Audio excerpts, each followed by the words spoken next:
Bambi, rest in peace, Patrick Mugema, katata kafiide mbulumi.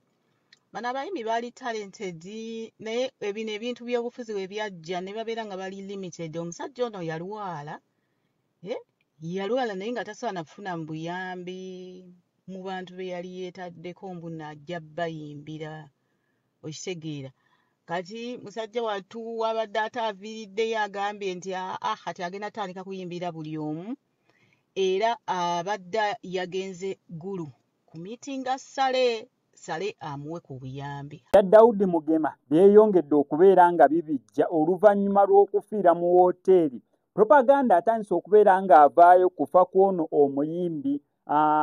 Ekintu kyensuubira nti yes, tusisobola kirimitingamu eno situation gye tulimu ba era gye tulimu ya social media, tebuli muntu abeera ayagala content, naye nga n'omulambo tegunnabeera nga gusabibwa, naye nga n'omulambo tegunnabeera nga guziikibwa, content ngono n'atandika okubeera nga avaayo, ate nga content agira mu perspective ya byabufuzi. Kyokka ate nga akaseera katumanyi tukimanyi bulungi nnyo nti parties zonna zeetegekera kamyufu kulaba ani gwe ziwa kaadi.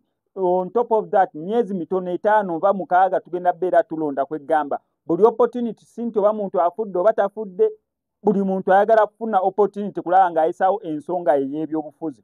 Daudi Mugema amawulire gatutuuseko olunaku olwaleero nti yafiiridde mu wooteeri. Abiva makimbo abantu abamu bagamba yafiiridde mu lodge. Omuntu agamba yafiiridde mu wooteeri ne yafiiridde mu lodge bibiri bya njawulo. Abiva maki nti ebifo byagala okufaanaganamuko. Omuntu agamba yafiiridde mu wooteeri kisoundinga mu bulungiko. Oli wagamba yafiiridde mu lodge ate ekyo nakyo kibeera kirala muko okusinza mu perspective omuntu nakyo kyayinza okubeera nga alowooza. Bingi bikyavaayo, kanka kutereka akatambi kaneeno osobole okuwulira ate version eno endala.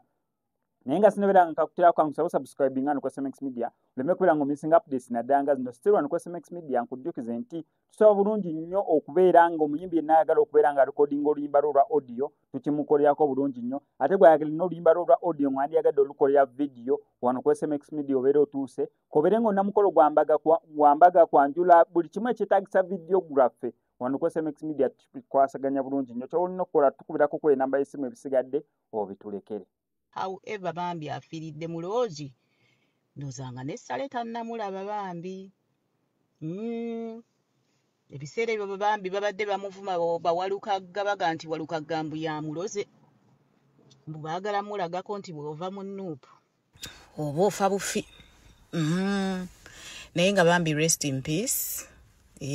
Abadde afiiridde mu loogi naye tafudde nti oba abadde mu bakazi nno. Yali yagenda Gulu gezaako ku meeting Sale kufuna buyambi kubanga yalaajana aba opposition bamuyambe tebamuyamba. Yagamba video ngena gistisawa wansi, yagamba bantu babiri bokka be baavaayo aba opposition okumuyamba, abalala ne bamu sidelininga nga bwe bakola. Ate tebabikola seggirinya twabiraba. Abo baagala nnyo abalwadde ate nga baagala ng'oli mulwadde ate nga toyina kiwulya.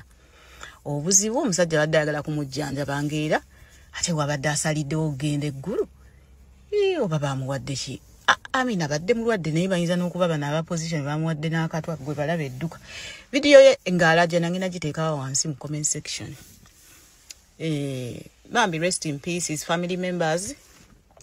Fena tuli bana Uganda at the end of the day. Tewali muntu ayagaliza munne kibi. Ndabewa bagamba mbu afiiridde mu loogi nga kiringa nti afiiridde mu bakazi naye nsalawo munnaye omugenzi nzije clearing erinnya lye siba kiri.